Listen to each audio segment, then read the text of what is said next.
Welcome to the tour of the District Administrator's area of the online PDAS Teacher Orientation. This tour will cover all of the features that will help you manage all of the new teachers that are taking this engaging course. So, let's get started. To log on as your District Administrator, go to the Get Started page of the PDAS website. By the way, if you encounter any technical problems, have a question about the course, or if you need assistance with managing your users, the Responsive Learning Support Team is ready to help. Just click on the Live Help link and someone from our team will be there to help. You can find this link on all pages in the Administrator's area. To log in as a District Administrator, you must first register your district. To do this, click on the Register as District Administrator. When you have completed the online form, click the Register button and you will receive an email with your username and password. To log in as District Administrator, click the Log In as District Administrator button. Enter your username and password and click Log In. This will take you to your District Administrator's area. Notice that the tabs have a corresponding box. You can click the tab or the box to go to any of these areas. In the Invoices tab, you can manage your quotes and invoice, order seats, and manage registration codes. Let's first look at how to order a seat. Enter the number of seats you want to order and click Create Order. Notice that on the left are links to documents your district accounting department may require. Simply click a link, download the document, and email to your accounting department. In the Quotes and Invoices table, you will see the order you just placed along with the number of seats you ordered and the date of the order. Next, click on the View PDF button and print the quote for the order.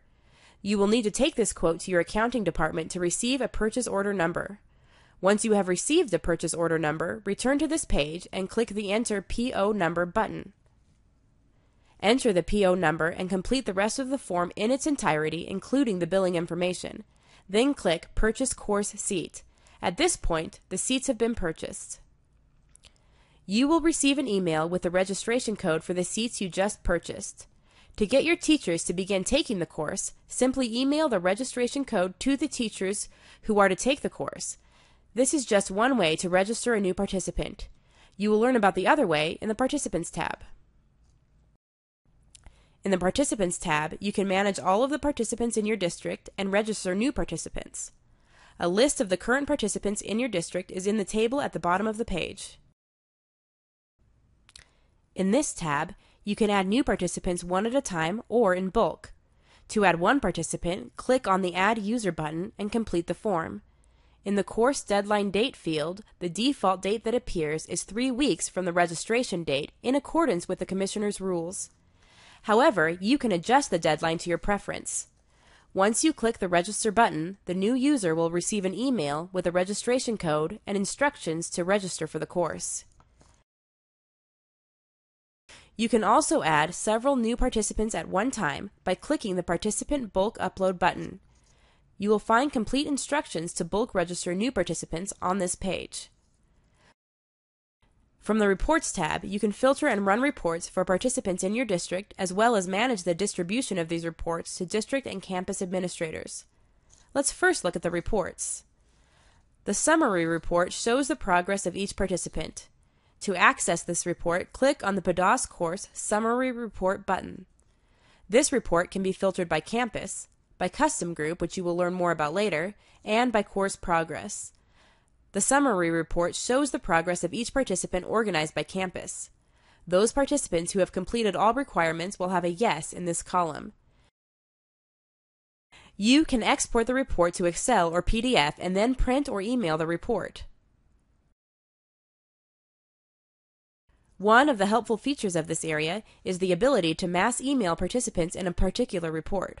For example, let's say you created a report that shows all the participants who have not completed the course by the deadline and you want to send them an email encouraging them to complete the course. At the top of the report screen, you can see email addresses for those participants. To email them all, simply click the Copy Email button, click Allow Access, open your district email client, right-click on the To field, and paste those emails. You can then write and send a special email to them. If you don't want all recipients to see everyone else, just paste the emails in the blind carbon copy field instead of the To field. The detail report works exactly the same way the summary report does, except it contains the answers each participant has given for the reflective questions at the end of each module. This report is an important tool for campus administrators to get to know their new teachers better and faster. Principals can see what their new teachers understood about the PDAS and can develop a more effective instructional coaching plan. Now that we've explored the kinds of reports you can run, let's look at one way you can share these reports with appropriate district and campus administrators. In the Reports tab, you can schedule reports to be automatically sent to campus administrators for new teachers from their campus. To schedule the distribution of reports, click Add New, select the campus, enter the email address to the campus administrator. You can enter more than one email address if you like. Select the type of reports, the format of the report, how often you want the report sent, and the start and end dates of the reporting. Then click Save. This report schedule will appear at the bottom of the Reports tab. As you can see, using this method, you control the distribution of reports. There is, however, a way to give campus administrators limited access to reports for participants from their campus. From the Report Viewer tab, click Add User. Select the campus, enter the name of the principal, enter a username and password, be sure to click Active, enter the principal's email address and phone number, then click Save. When you click Save, an auto-generated email is sent to the principal providing their username and password and instructions for accessing reports. Once a principal logs in, they can see the account information of the participant from their campus.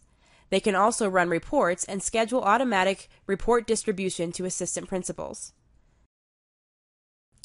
The final tab, the Custom Groups tab, allows you to form groups of participants according to something other than by campus and course progress. For example, you might want to group all teachers that are hired before the beginning of the school year. This will allow you to filter reports by the hire date. To set up a custom group, type in the group name and click Add New Group. To set a specific deadline for this group, select the group, enter the deadline date and click Save. Remember, the deadline for all new participants will automatically be set to 3 weeks after they are registered unless you establish a different deadline. Well, that's about it. Remember, if you have any questions, simply click on the Live Help. We are ready to help.